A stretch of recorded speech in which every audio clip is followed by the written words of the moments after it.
Te damos la bienvenida.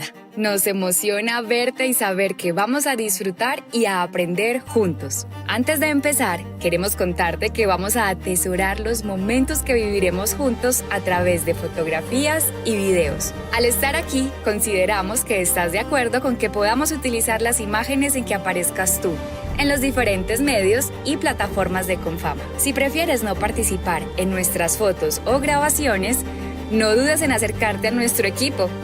Queremos que tu experiencia sea la mejor. Confama, vigilado supersubsidio.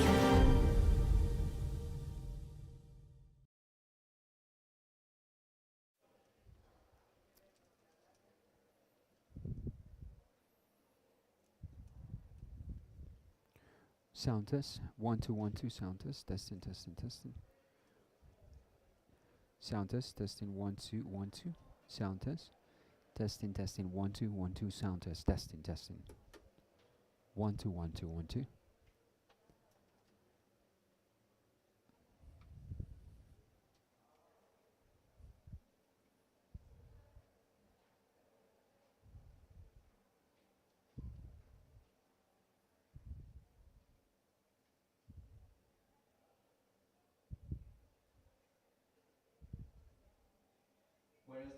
Good morning.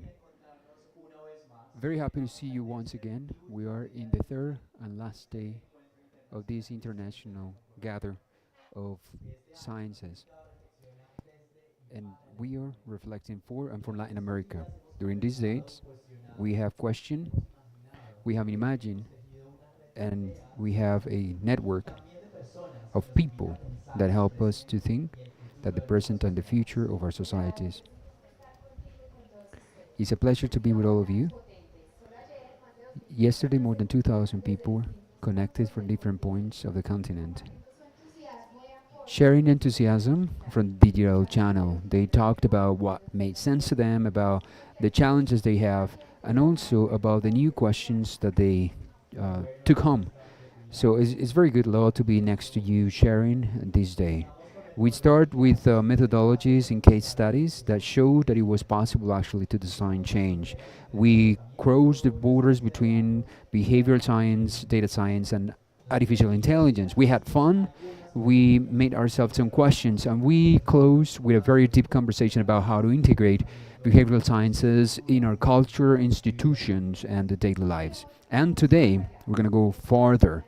This last state invites us to look in the face most of the complex topics: social trust, impact, transformation from multilateral organizations, and how to prepare new organizations of behavioral scientists. We have today, from the virtual transmission, people in different parts of the continent. Today we're going to have conferences, masterclass, voices that with decades of experience and asking themselves a lot of questions about human behavior, ethical questions about the connections between praxis and human. Today, we're going to have institutions that they had actually invested in behavioral sciences at ONU, until innovation units in the World Bank that have a very important trajectory in social matters. So, Lau, what about if we welcome the first conference of the day? Yes, of course.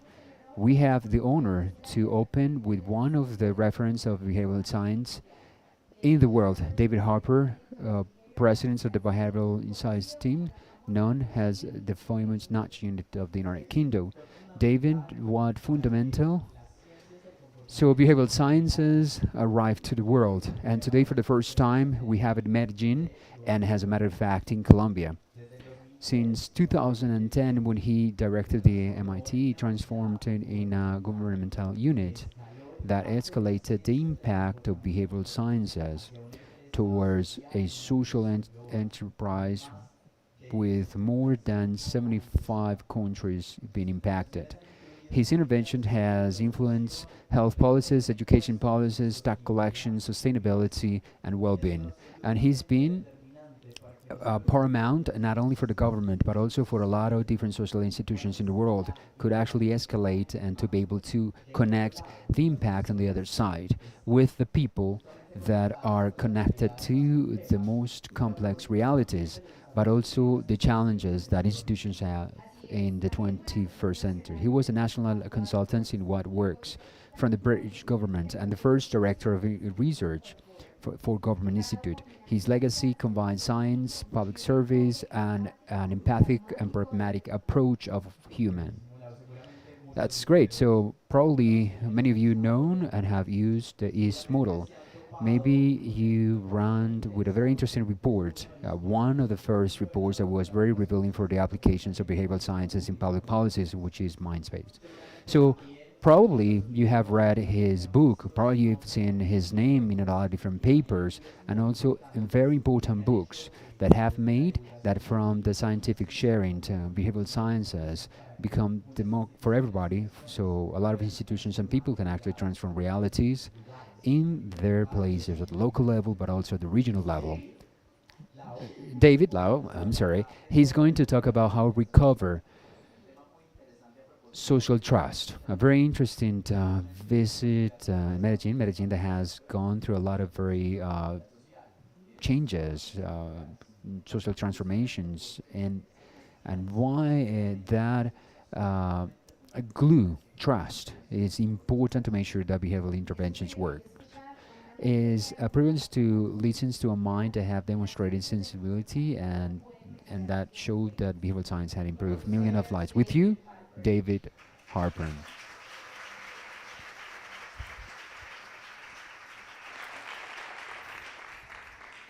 Thank you so much. Muchas gracias. Right. I think I've learned one thing already. In Bogota, you have to wear a jacket, but I think maybe here I can get without one. Is that okay? Is that okay? Thank you.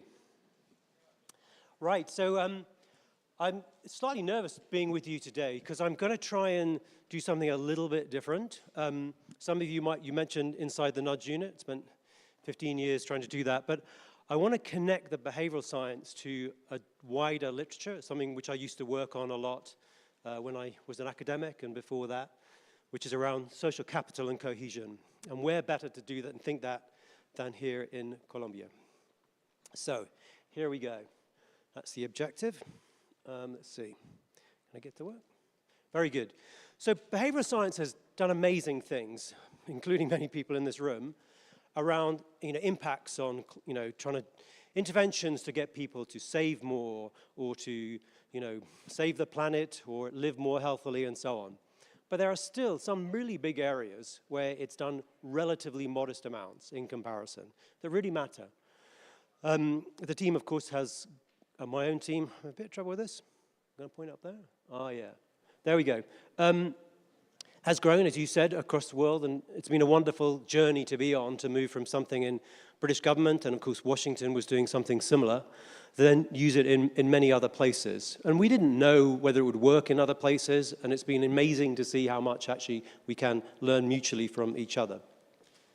But still, as I said, there are some issues which haven't really been covered, and a key one, we have done some work on it, but have we done really enough compared to its importance, particularly around cohesion and conflict? How do we get on with each other? It is an area which I choose to work on. I mentioned quite a lot. I wrote a book many years ago called Social Capital. I work with the guy Bob Putnam. You may have heard of him. Wrote Bowling Alone, very famous for. And a book a little after that, actually wrote two books on it. One on the hidden wealth of nations, which I'm going to talk about today. And it's this idea that what really makes a society and an economy work is, of course, our social relations. And given it's so important, we don't talk about it enough, we don't do enough with it. But here, surely, is a place you can't ignore it. So our objective is to do, at the very least, to move, as societies have struggled with for thousands of years, to move from violence to tolerance, but not to stop there.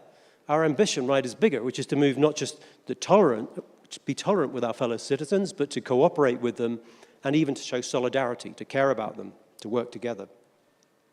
So what is social capital? We know what other capitals are. We talk about human capital, skills, physical capital, financial capital. But social capital? So let's just go through the definition. I don't know how many in the room feel they know what social capital is. Can I just check? How many would say yes?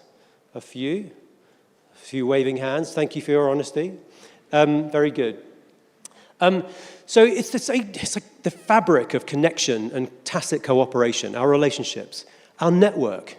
Who do you know? Who's in your network, right? Who do you actually know? Who's in your phone, right? That's a pretty good measure, a part of social capital. Norms. What are the rules when you cooperate with other people? When you go to a stranger or a different place, there are different rules, right? So us British, we have to stand a long way apart from each other. No one tells you that. There's not a law about it, right? And sometimes you come to other parts of the world like this, and people stand much closer, and you're like, whoa. That's a norm, right? It's not a law, but it is important in terms of how we get on with each other, right? Lots of those kinds. Or if you travel in London and issues, or in New York on the underground or the train, you know, all the seats are there. There's no law, but everybody knows the rule. You have to go to a separate double seat, right? You've got to spread out as far as you possibly can from everyone else. And if someone came and sat next to you in London, oh my God, what is happening here? It's a norm, it's a rule, right? Trust. Do you trust those? And we'll talk a lot about that around you. And when you don't, what's the sanctions? What do you do to other people? The person who sits next to you on the bus, you know, you'd probably look at them and, you know, frown or whatever. Okay. A key issue in behavioral science, many of you know Danny Kahneman, you know, Tversky and Kahneman, this work, a lot of it is about cognitive things, trying to decide, you know, am I saving enough for my pension? What's the correlation between this? Quite cognitive calculations almost. That's not mostly what your brain is doing, actually, between your ears. It does incredible other things, it's fast brain processes. And one of them, I don't know if you know, this is a woman called Susan Fiske, brilliant at Princeton, not so well known as Danny Kahneman. Has a quite complicated model about stereotype content, but let me just explain it in simpler terms. You come out of this and you see someone, you immediately know whether you recognize them, right? You just think a little bit, I think I know that person, right? You have that feeling quite often. Your brain processes incredibly rapidly on 2 dimensions, right? Before you even know the person's name, your brain has worked this out. Do I feel, you know, this person warm or cold?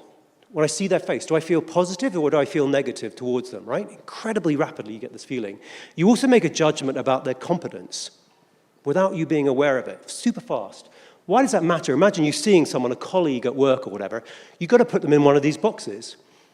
If I feel good about them and I think they're competent, what does that mean? They're an ally, they're a friend, right? That's really important to know. Imagine I think they're very competent. I know that they do their job well, but I feel negative about them. What's that telling me? They're a rival. They're an enemy. They're dangerous, potentially. And in the other axis, on competence, why it's important, I might feel sympathetic towards someone. I feel warm, but I don't think they're competent, right? It might be an elderly person. Right? I feel warm to, I'm going to help them, right? And I might feel, on the other hand, I don't think they're competent, but I feel negative, right? I feel disgust. I want to walk around this person. Maybe they're a drug addict or something, right? So your brain is doing this phenomenally fast, make these classifications for behavioral reasons, because each of them takes you to a different response, right? This is fast brain. This is important fast brain. But Tversky and Kahneman, you won't find it in their experiments, important though it is. Okay. So here's a question. It's a question we've been asking for more than 50 years in many countries across the world. So you may have seen it before. If not, can I ask you, let's ask you in the room today, what's your answer? Generally speaking, do you think people can be trusted, right? And the answer is either we're going to say yes or no, can't be too careful. So let me ask you, generally speaking, do you think people can be trusted? Who would say yes in the room?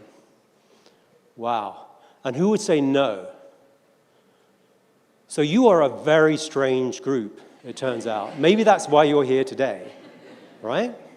As you probably know, most of your, not only your fellow citizens, most people in the world wouldn't have put, I mean, maybe 8 out of 10 put your hands up, for those who could see on the camera. Why does that matter?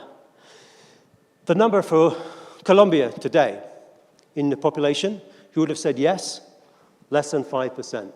Less than 5%. I'll show you some comparison in a minute. That itself was down from a pretty low level a few years ago, but still, that's one of the lowest levels we see in the world, right? The US, with bowling alone in this massive decline in social capital, is still up at 37% or so. A third of people would have said yes. And there's a few comparisons in between. It's really consequential. Maybe that's obvious, but I'm going to spend a little time now talking about why this matters, and then most of the rest of the talk, what might we do about it? Okay? Here's a map of the world, if you want something more complicated. This is a kind of average of countries from the World Value Survey, if we go back, to the early 2000s and so on. And this is in more recent data. Do I have a laser? Does that work?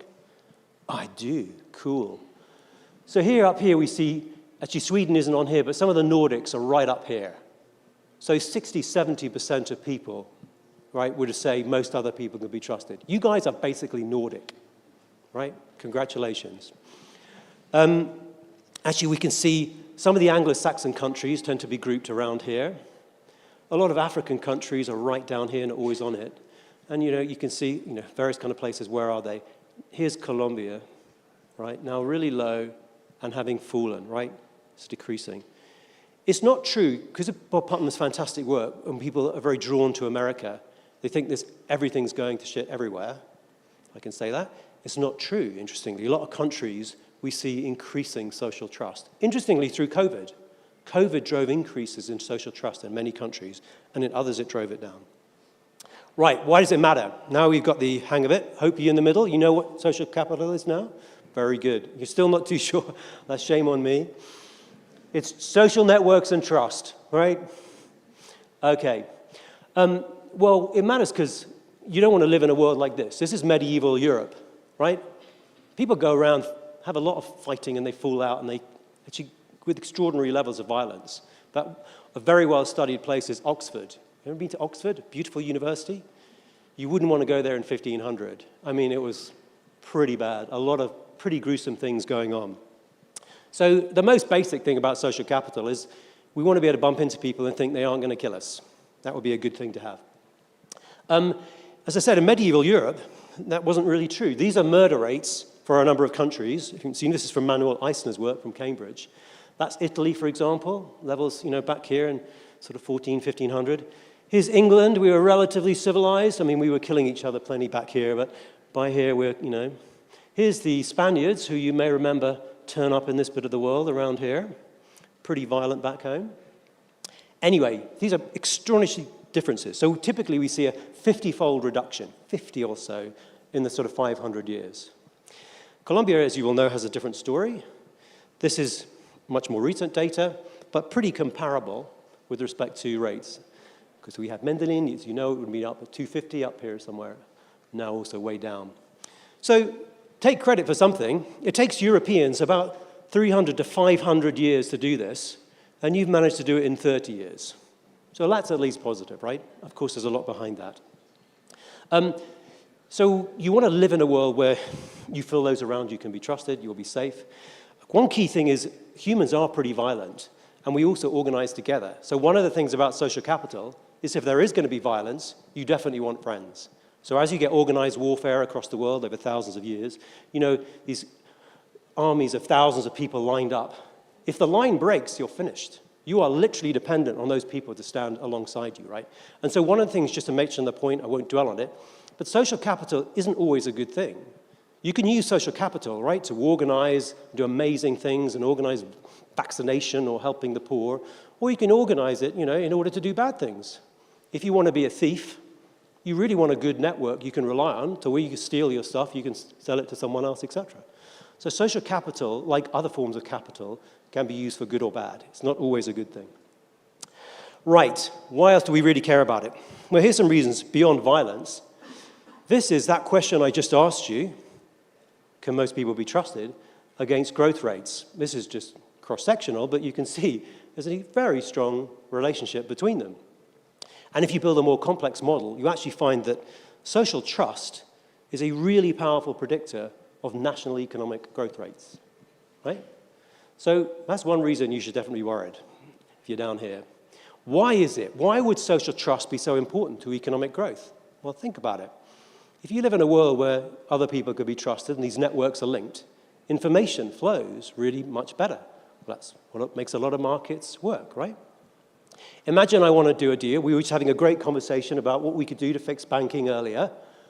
If I live in a low social trust equation or world, should we do some work together? Well, here's my lawyer, and here's my insurance over here, because I don't know if I can trust him, right? If we live in a high social trust, we can just say, hey, this is great, let's have a chat. It's okay. It's a handshake, we'll do a deal. Incredibly powerful to oil the works of an economy. Or another thing, imagine you're running a small business. Who do you employ to help you in your small business? If you're living in a low social trust world, who are you going to employ? Maybe your cousin, your brother-in-law, someone you know well, right? Bonding social capital. If you live in a high social trust world, you can just go to the market. You can just find the best person. You never met them before, but they seem to do the job well, right? You can see the benefit for an economy to be able to do that. Other things, it not only matters at the aggregate level, it matters at the individual level. Maybe you won't be surprised.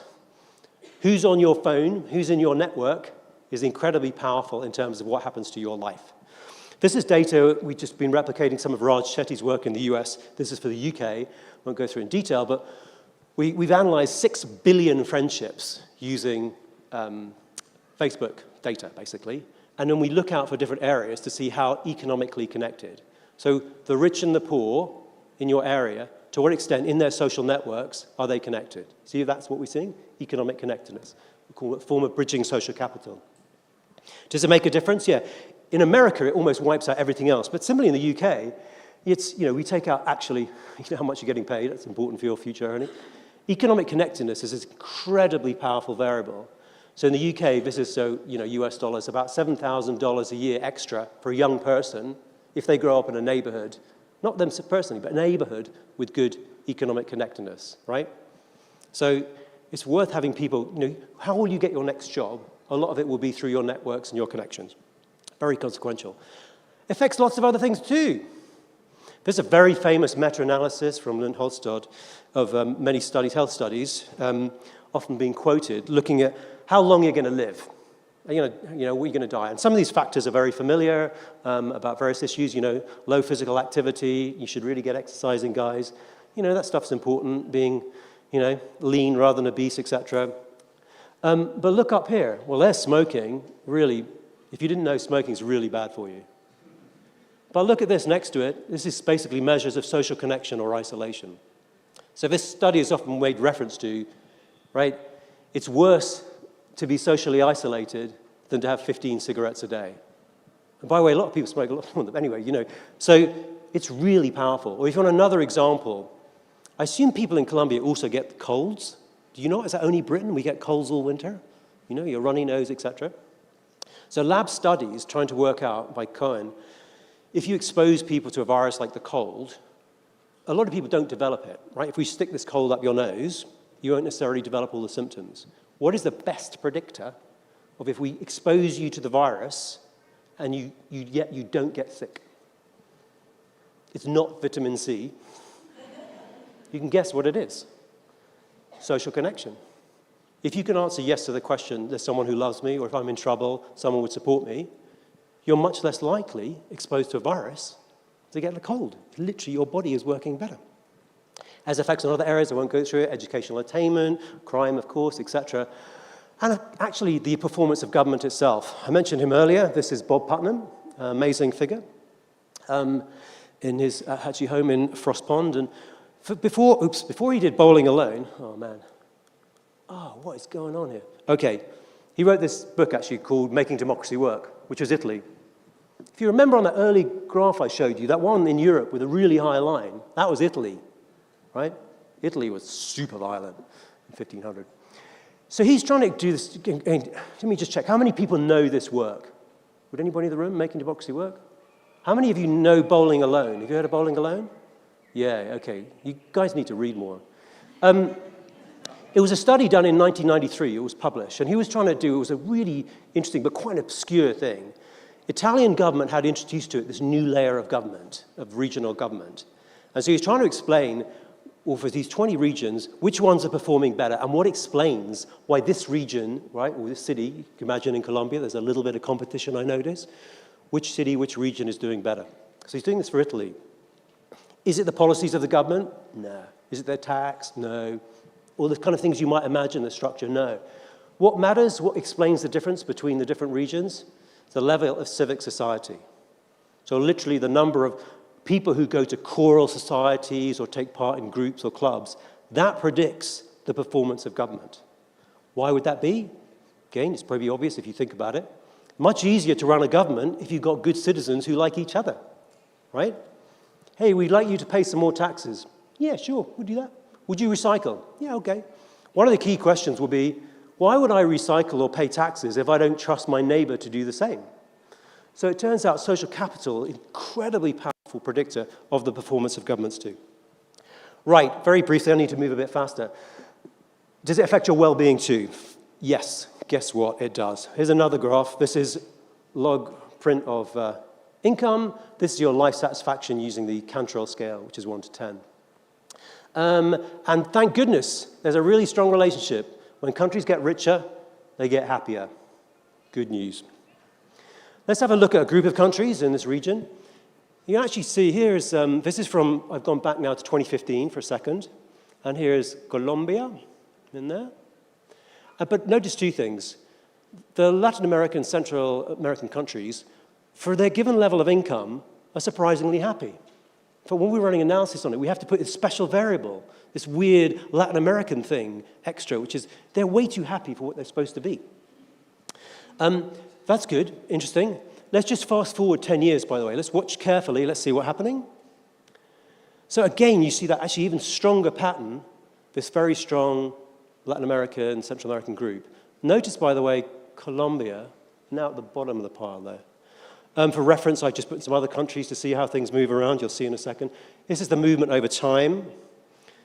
Does it make a difference? Yeah, I mean, look, by the way, Afghanistan, Lebanon, what a surprise, massive drops in well-being. Other countries, Finland currently super, super happy, happiest in the world, if you want to try and decide where to go.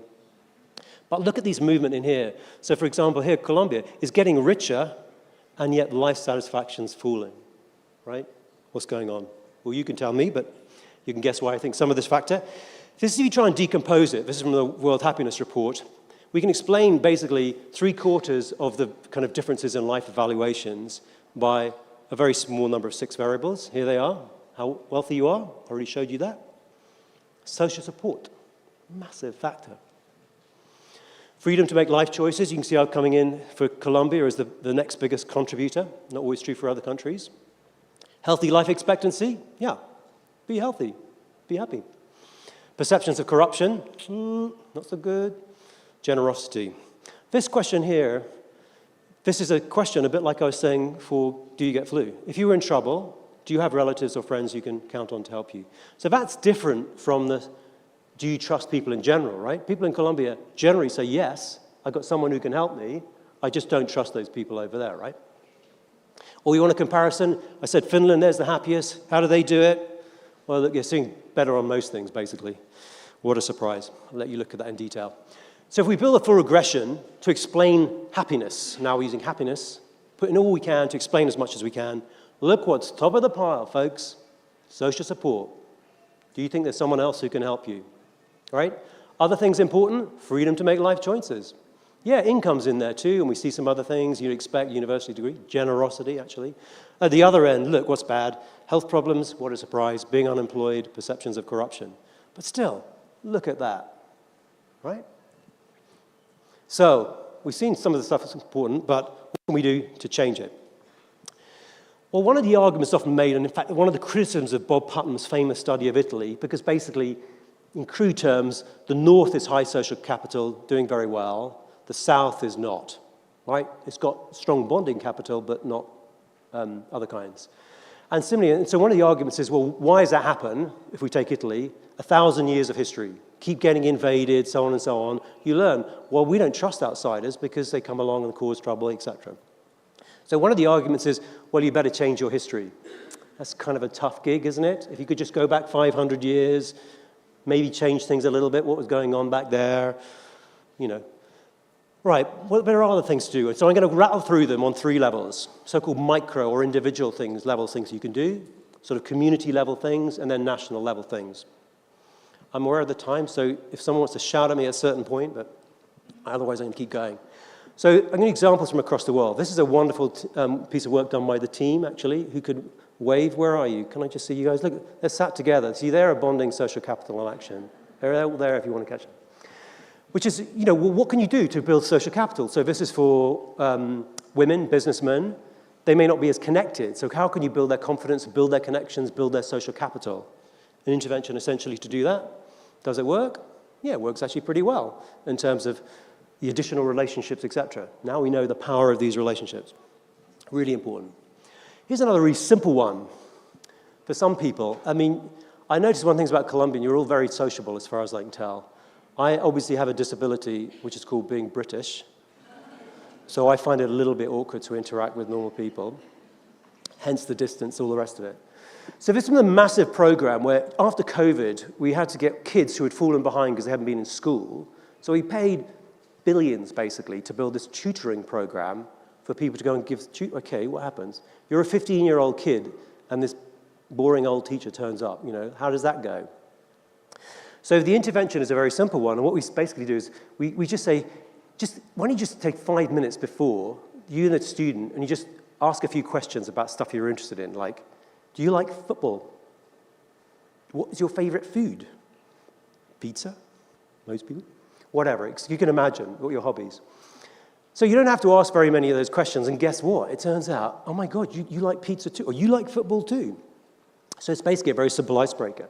And what we are looking at is essentially how it moves the attendance rate. So it moves at several percentage points. In other words, is the kid going to turn up, right, and turn up at the time after? Very simple way of, can you enhance on an individual level. Another thing to do is, well, hopefully you're learning something in this experience. You can see where this is going, this lecture. There's a beautiful paper from a number of years ago, which is, if money doesn't make you happy, we saw it's supposed to overall, you're not spending it right. Which actually turns out to be more profound than it is. So you're trying to decide what to get your kids for Christmas, right? A lot of parents, oh, I've got to do this, saving up, going to get this big plastic toy, wrap it up.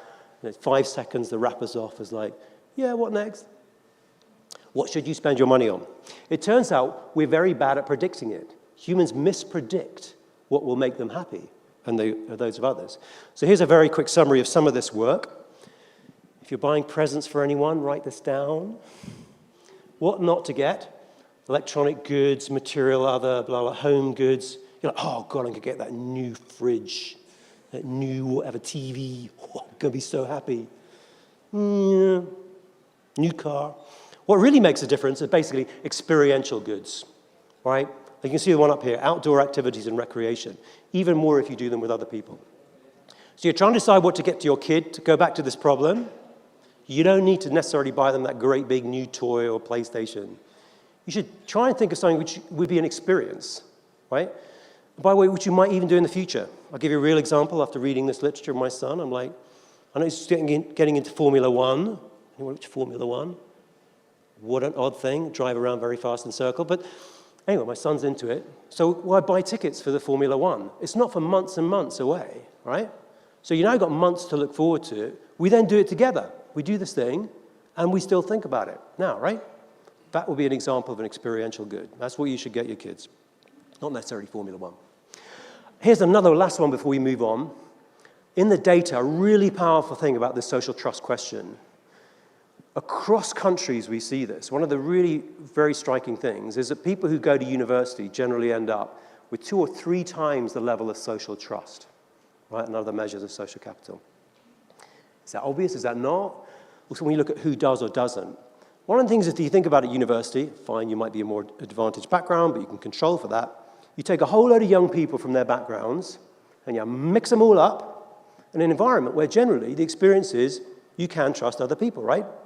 And look at the age of you, many of you look like you might be at university still, right? Hopefully that's your experience. And why is that important? Of course, you're forming a strong social network, which you take with you, but you're also forming a set of habits which you take with you in life, right? You've been in, and why many of you probably put your hand up, is your lived experience is that actually people can be trusted. And when you enter an interaction, your starting point is, I probably can trust this person, right? That's not true for a lot of people. So it's very striking. There's something about the university experience massively boosts people's social capital. So there's all these discussion about we should go to Harvard. Well, you can't go to Harvard anymore, sorry. You can come to Cambridge, it's okay. It's because you'll get this premium on your earnings. I'm saying one of the reasons that that premium is coming from is the social capital. That's actually one of the key things that's driving it. You're learning those habits of trust and the networks too. But if that's true, well, university should focus on that. And then you should think about, well, who doesn't go to university, and how would you create a similar experience? Is that viable? And I'll come back to that in a minute. Right, community level. God, loads of things there. So we tried lots of things. Others have done this. One is just to do with kind of contact. Like after, we had this little thing in Britain called Brexit, where we fell out with the rest of Europe. I think they're missing us. I don't know. Maybe not. But it was very strong emotional feelings about it in Britain. So we did this with a number of newspapers, and we basically connect people who have different views, and we get them to talk about stuff, and we prompt them. It does work a bit, and there are examples across the world in other ways, you know, America and Pakistan and so on. Because if you think about it, you've got these things you disagree, but it's like, let's start talking about our kids. Oh my God, 15-year-old kids, I can never get in the shower, I can't get them to go to school, right? Whatever, there's lots of other areas of communality, and normally when people, even with difference of views, talk about a wider set of issues, it turns out they feel more positive about each other. So that works a bit, quite hard to do. What else can we do? Well, here's at the tough end. So this is work, a huge issue across the world, of course, which you'll recognize. This actually is from Nigeria, work we did with ex-combatants. A major issue, ex-combatants in many parts of the world, sadly, is even if they want to go back, so particularly if you think child soldiers, their communities don't want them, right? Then what are they going to do? So this was using a series, basically, we were testing different kinds of scripts in programming for big, you know, what happens if you introduce different kinds of lines or storylines? How does it change how people feel? And we try 3 different versions. So one is you might say, we're just going to tell you about the reintegration programs. Another one could be an example of an ex-combatant talks about what happened and how they were drawn into it and how they regret it or whatever. You hear from them. Another one is a community member talking about why they decide to welcome someone back, right? Do any of them make a difference? They actually really do. These things, this is basically a kind of change mind index. As it happens, marginally the most effective one is with community members basically talking about their willingness to engage and welcome back. The ex-combatant actually is also pretty effective. So these actually do make a difference to be able to understand and see and listen to a story. Other quick examples, one again from the UK. It really struck in a lot of countries. We have a lot of people moving in. It's a big deal to become a citizen of many countries, and you have to sign up, and we have ceremonies now. No one goes to them. None of the residents in the population go to them. They're very moving and powerful. You see someone who's come across the world, and they've been given citizenship in Britain or France or America, right? So we did this thing is, why don't we just invite a whole load of people from the local community? We didn't know if anyone would turn up. Actually, hundreds of people turned up to watch citizenship ceremonies. And then we test half the people on the way in, half on the way out, and they ask them about how do you feel about other people. One of the key differences, for example, how do you feel about a relative marrying someone from a different background? Seeing how emotionally powerful it is to become a citizen changes the mind of citizens who see this. Other ones, I mentioned this incredible study around millions of friendships. Other results we get from it, I mean, you can see going to university actually is important. But the problem is the people who go to university are themselves quite socially selected in terms of difference, you know. What is our super vegetable? If you could choose an activity that would really help people connect, for British data, it's this thing. It's hobby group. This is basically an extent to which it reduces what's called friending bias. You can put people together, doesn't mean they'll talk to each other, right? In a school or something. But if you get hobbies or sports activities, people do. When your kids are running around on the football pitch together, you don't care anymore, right? And the parents are standing side by side, right? It actually is quite a powerful force. It's not the same in all countries. In America, the churches play a big role in relation to creating bridging social capital. I guess a question to you is, what is Colombians' super vegetable, if I can call it that, of social capital?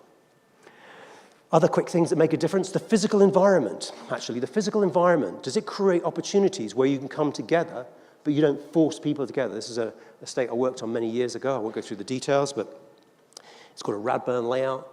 And the cars can drive in the back and park in the houses. And it's got these green areas in front. Like this is one. Can you see that green area? And the houses around it like that. You come along, you drive your car, blah, blah, blah. Nobody went in these spaces. Nobody goes in the spaces. Why not? Because am I going to see someone out there? Is it my neighbor, or is it someone cutting through the estate? I don't know who they are. So the intervention basically cuts off a small number of these alleyways. Can you see them there? So it makes it more difficult to flow through. That means when you open your door, you're very likely to be a neighbor, not a stranger. This changes the character of the estate completely. Over a 2-year period, we saw more than halving, sometimes more, in depression, anxiety. Going back to it later, it was like a different place. It was quite extraordinary. The physical environment changes how we interact with others. Final one is, before we move on, volunteering and reciprocity. One of the great things about human beings, you know it, you're a human being, if you think about it.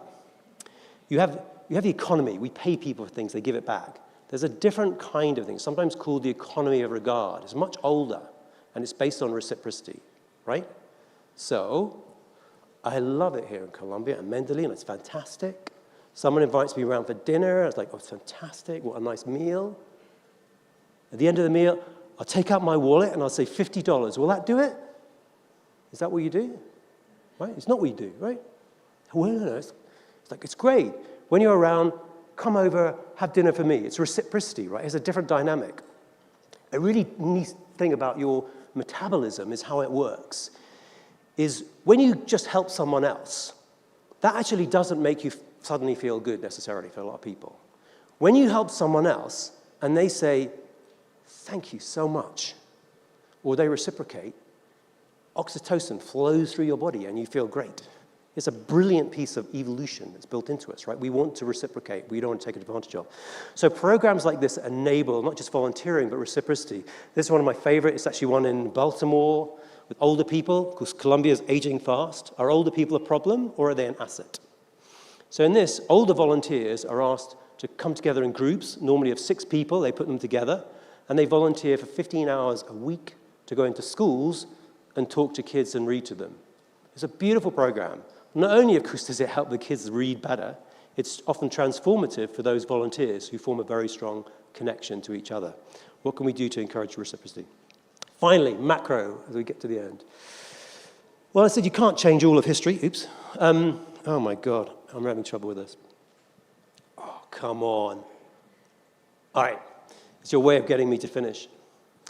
These are different countries on the Inglehart World Valley Survey, and you see this really striking thing, which is how countries group together. They do, on the other hand, move over time. Here's, by the way, is Colombia, down here, middle of sort of this sort of secular transformation, but still quite traditional in lots of ways. But countries do change.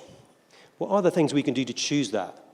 I mean, there are lots we can choose from all the world. I showed you on that plot earlier. There are lots of countries that have been increasing their social trust and connection. History are particularly interesting. Singapore. Singapore has for many, many years been incredibly thoughtful about social connection.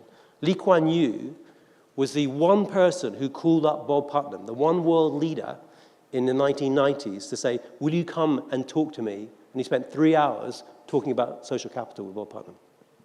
So they're very careful about social mixing in neighborhoods.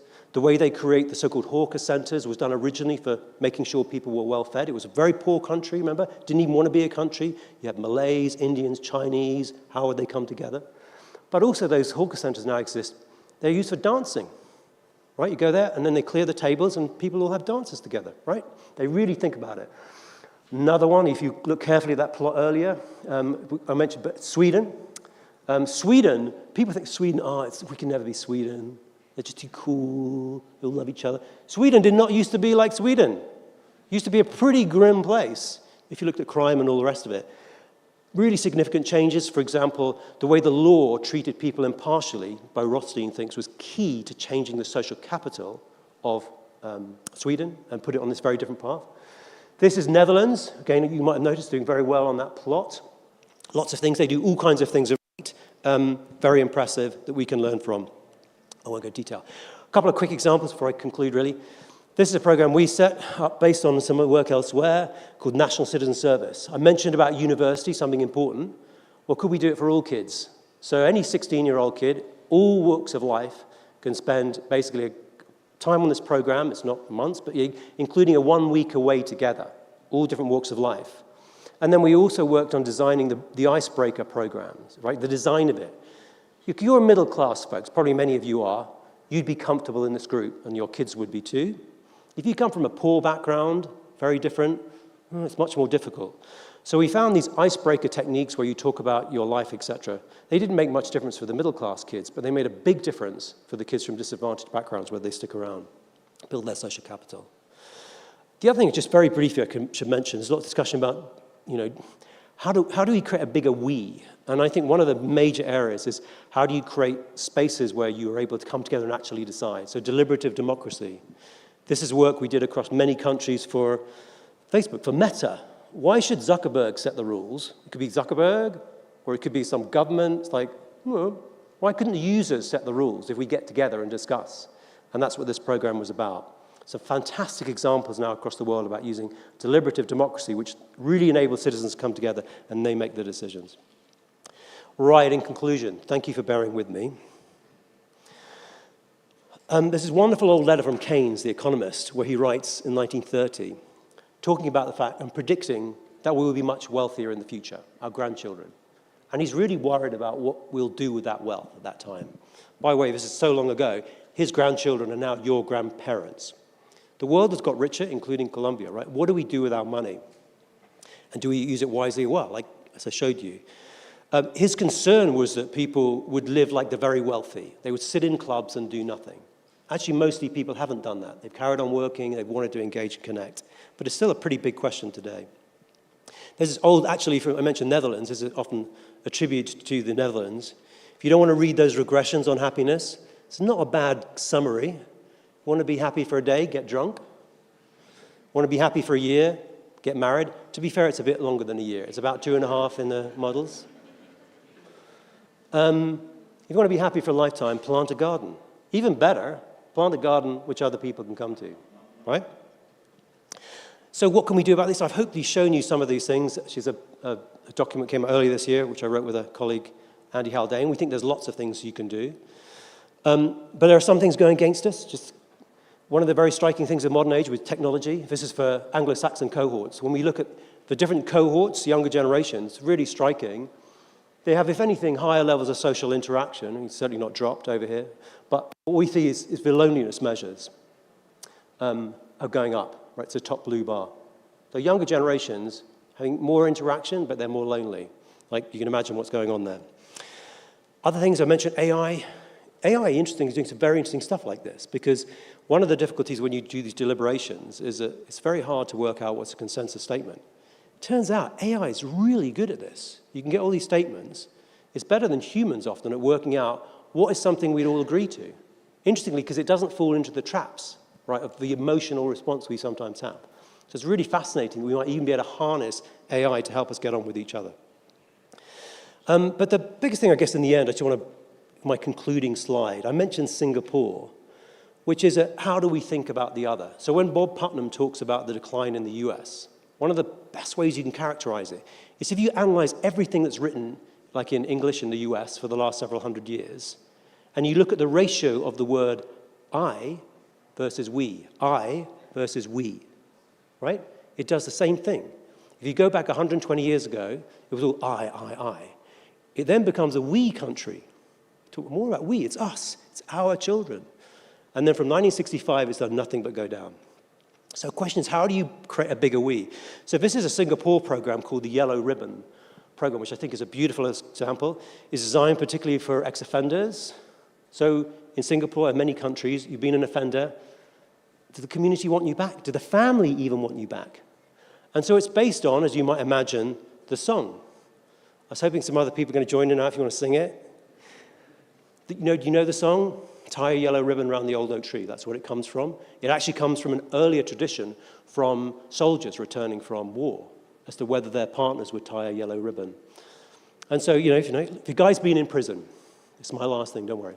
He's been in prison, and he's coming home. So he writes to his wife, his partner. He says, I've written to you. I hope you got the letter.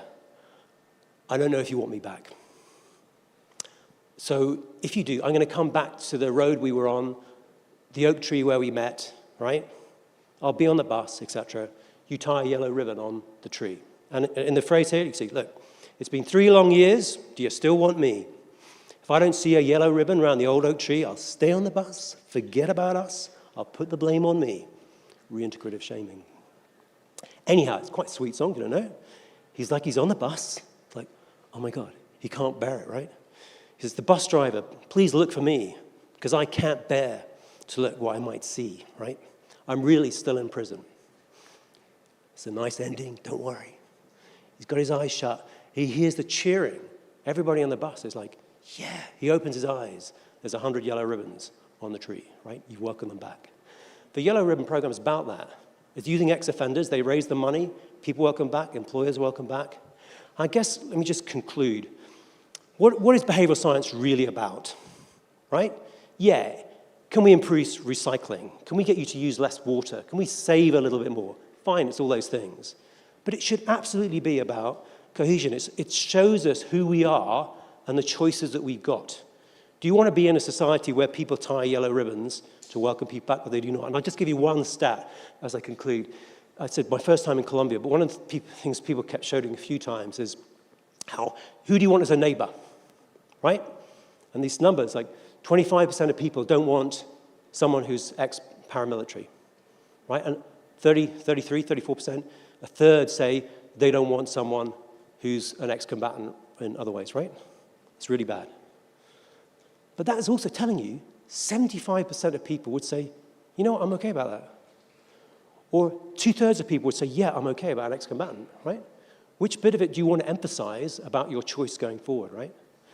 So I think at its best, behavioral science, that's what it does. It tells us who we are. It tells us some of our choices, and its best, it gives us a route, not for people like me to decide, right? But that we can all make decisions about how do we want to go? Is this, which society, who do we want to be? So, thank you for your time. I'm sorry it took so long. But, yeah. Okay.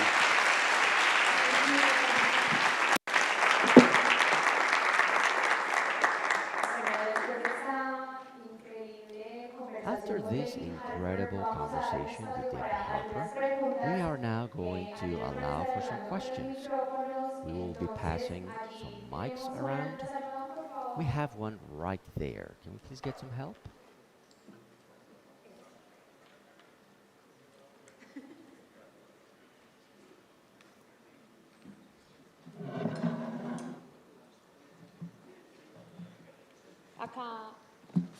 Right here.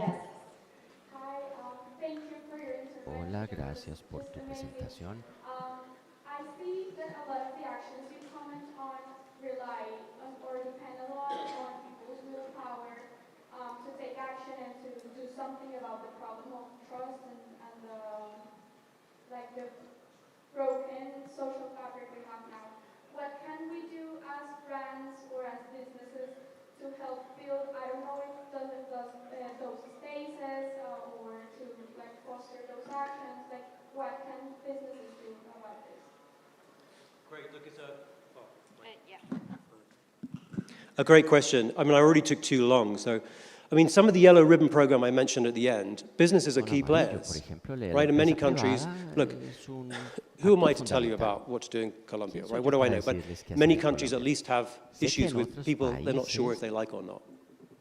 A key issue is, will families welcome them back? But also, will businesses welcome them back, right? Actually, a lovely detail in Britain. There's lots of things wrong with Britain, but I'll just tell you one thing that's nice about it right now. Crime is not the issue. Crime is still an issue, but we have a new minister called James Timpson, who ran a business, very famous business in Britain, which is if you go in any high street, if you need a key cut or your shoes fixed, right, they do it for you. One of the things a lot of people don't know is they've always tried to employ ex-convicts, right? When many businesses wouldn't do, they do that. In fact, one of the details I really love about this is because they were really keen. One of the issues about ex-combats, right, or people who are coming from prisons, they may lack the skills, and they come out into the street, and then the first person that meets them is the drug dealer, etc., right? And they haven't got the skills. The Yellow Ribbon Program also builds skills. So James did this thing a few years ago. It's like, we've really got to get them ready. We need them cut keys. He literally opened workshops inside prisons to train people to cut keys. I mean, I think that's pretty amazing. You might think that's totally crazy. But what a beautiful model, right? Will businesses welcome back in other kinds of ways? Or other things. I'll just tell you one other example. There's a program I didn't talk about, but I think is a great illustration of, it's called Becoming a Man from Chicago. So you might know Chicago had some very big issues. It's a city which has been on the brink for many years. A very wealthy area around the university. Anybody been to Chicago University? Chicago trained? Yeah, I know you have. Anyway, and then very poor areas. But they stepped away. About 15 years ago, a PhD student, just finishing, was shot and killed. Just coming out of the library. A kid comes up to him, gun, give me a bag. His bag's got a few books in it. Shoots him, kills him. I think he was 17-year-old at the time. That kid eventually is given 200 years in prison. It's the American system. Maybe he should have been given 250 years in prison. Would that have made a difference? Probably not, right? So it inspired this program called Becoming a Man, where they identified these kids from difficult backgrounds, right? They kind of put them together and say, I'll just tell you one exercise, I'll get back to the business. They give one of them a ball, and the other one they say, here, take the ball. Take the ball. I give you the ball, right? And then you got to take it. And you can imagine what happens with these kids from difficult neighborhoods. They're like pushing, punching, rolling around the floor. So eventually this guy, who's an ex-gang member, says, okay, cool it, let's talk about that. Why didn't you just ask him for the ball? Like, ooh, they almost never do that, right? Oh, I don't know, you think I was a punk, right? So you ask the other person, if he just asked you for the ball, what would you have said? Like, stupid ball. I don't care about the ball, just give it to him. Why is it important? It's an incredibly effective program because it retrains these young people who've learned, if they're threatened, react violently. Guess what you have to do if you're running a coffee shop? You're Starbucks, right? You've got to train your staff, right, from different backgrounds. Someone's going to come along, it may not be you, you're like, you want your coffee done in a very particular way. Oh my God, you put milk in it, it's got to be almond milk. Happens in New York anyway, right? You've got to say, oh, it's cool, I'll get another one. So when companies like Starbucks are prepared to take on someone and also train them in similar ways, right, that's an incredibly valuable thing. So there's loads of things I think business can do. Sorry, long answer, but important question. Thank you, David. We have another question from YouTube broadcast. How can we achieve social cohesion in a Colombian society so divided by opportunity? En una sociedad colombiana tan dividida por la inequidad social. ¿Qué podemos With lograr particular con las inequalities ciencias in mind, you're saying as well. del Yeah. comportamiento? I'm very aware of, because I'd already taken too long not talking about that. Look, anything that stretches the social fabric makes it more difficult, right? Poverty, inequality. Colombia is a highly unequal country, right? Not alone, but it makes it harder to build the social capital and the bridging. And you can stretch it in other ways. Diversity can make it more difficult. My view is you have to lean into some of these things. Look, fine, you can try and make the world more equal. There used to be this argument, I'll just tell you, that used to run between Bob Putnam, who I introduced you to, if you didn't know already, King of Social Capital, and Bo Rothstein. And Bo from Sweden would just say, you Americans, what's wrong with you? Just build a Swedish welfare system, reduce poverty and disadvantage, and the gaps will get smaller and you'll have more social capital. Of course, Bob says, correctly, why is anyone going to support a more generous welfare system to reduce poverty and disadvantage? Unless you care about those other people. So Bob's argument, which causally, when you look into it, looks kind of right. Which comes first, right? And certainly in US data, the evidence is that if you can create that sense of a we, then you're prepared to help the other people and act on the other aspects of inequality or disadvantage. Okay, thank you. Otra pregunta en el público, por favor. Sí, acá. ¿Nos ayudas con el micrófono?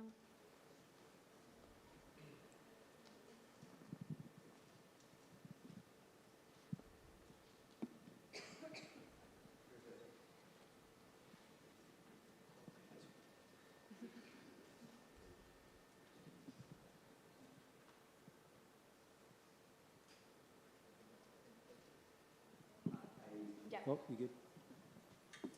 So,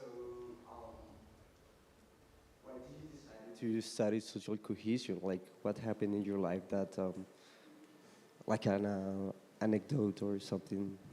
Why did I study social cohesion? Oh my God, I didn't expect to get a personal, difficult question. It was so long ago. No, I think it's because I actually was doing work on happiness and well-being, and I did a PhD years ago when I was still a respectable academic at Cambridge and so on, around misery, actually. I was doing a lot of work on unhappiness and mental illness and trying to understand the drivers of it, the social drivers, which is really interesting work. And of course, you see very powerfully in that your connection, right? If you spiral into depression or something, what a surprise, absolute key variable are the social networks, probably more important than almost anything else. And by the way, so why do we treat it all with pills, right? Why don't we, yeah? So that's a lot of where my work started. And then it was like, there's Marty Seligman and others pushed beyond it, which is, well, it's all very well worrying about misery. Is that our ambition? Is that the extent of our ambition? Is we're going to try and reduce the level of depression in the world? Great, no depression. It's like, don't we want more than that? So then you get into the issue about well-being and happiness and so on. And so that kind of drew me into the area more and more and more. And by the way, when we were setting up Behavioural Insights team in 2010 for Prime Minister Cameron, one of the reasons I went back to government, I worked for Tony Blair for a long time before, was because we were also going to be doing work on what was called big society. And also, some of you might know, as a Prime Minister, he made a big deal of, shouldn't the objective of government be happiness and well-being? So we had a Prime Minister who wanted to use behavioural science. He thought about big society, community, and he thought about well-being. As it happens, the big society stuff and the well-being stuff, politically, people was like, why are you doing that? That fell by the wayside, whereas the behavioural stuff carried on. But actually, that's wrong. Of course we should worry about those other things too. Gracias. Y la última pregunta para finalizar con David. John, acá. La casa preguntando. I'm worried I'm taking too much time from the other speakers. I apologize for that. Thank you. Thank you, David, for your fantastic presentation. I was wondering, because we know that we are at this moment in our planet living a demographic shift in which natality rates are decreasing and longevity is increasing, or at least life expectancy is increasing. Yeah, yeah. So do you have any ideas or thoughts about how is going this to impact or to have an influence on the social capital development for the next years? Yes, and of course we already see it because countries are going through this at differential rates. I didn't talk about it, but Japan, of course, is the example that we all know well, one of the countries earliest to age. What's really striking is that, by the way, it's not just the aging thing, there are other changes that are occurring, and even in the tradition of a country like Colombia or other southern European countries which have very strong families, these families are getting smaller, and so you see this emergence of what families used to be very broad, right? You'd have hundreds of brothers and sisters and uncles and aunts and so on. They're getting smaller, and they're becoming what's called beanpole families. So they become long and thin, right? You have smaller numbers of siblings, but people are living longer. So what do you do with that, and how do you respond to it? So again, where are the time? Well, what did the Japanese do, right? Many countries look at this and think it's a terrible problem, is all these older people, whereas, but why are they at top? The Baltimore example I gave you, it's a beautiful one of these elders. The first reaction to the schools, when you say to the schools, hey, we've got this great new program. We're going to recruit lots of older people who are going to come into your school. You can imagine what some heads are like, excuse me? I got to worry about all these little kids, and now I got to worry about old people too? Because when the program gets going, they're like, this is fantastic. These people sit, they listen to the kids, it's wonderful and warm. But one example back to Japan is they organize a beautiful system, what's called the care ticket system. So as you see urbanization and all the rest of it, imagine this situation where your mother is getting elderly, you're in Tokyo, they're 100, 500 miles away or whatever. So the way the program is called, Firokipi, I think it's pronunciation, is that I then care for some other elderly person here in Tokyo. They're close, right? And I get a care ticket, not money, right? This is an economy of regard, which then means someone else, where my mother is, uses that ticket and they care for them. With a direct connection, I'm caring for someone else, they're caring. It's a beautiful example, right? The last thing just to remember is that when we look at various data sources about the transfers both financial but of course caring between older and younger, guess which way they all go? Even when you go to over 75-year-olds, it's all from the older to the younger, right? They're looking after our kids, they're supporting and all kinds. Why is that a problem? Like, it's a good thing. It's a big change in our society, in our world, but how can we harness it rather than turn away from it? So I feel there's lots of examples in the space, which I'm not going to do because of the time, but it's a really wonderful challenge. It's a good challenge for us. How do we be creative and social entrepreneurs around finding ways of connecting and, you know, in trusting ways? You can imagine why it matters. It's your mother, for goodness sake, you know. So thank you. Thank you, David.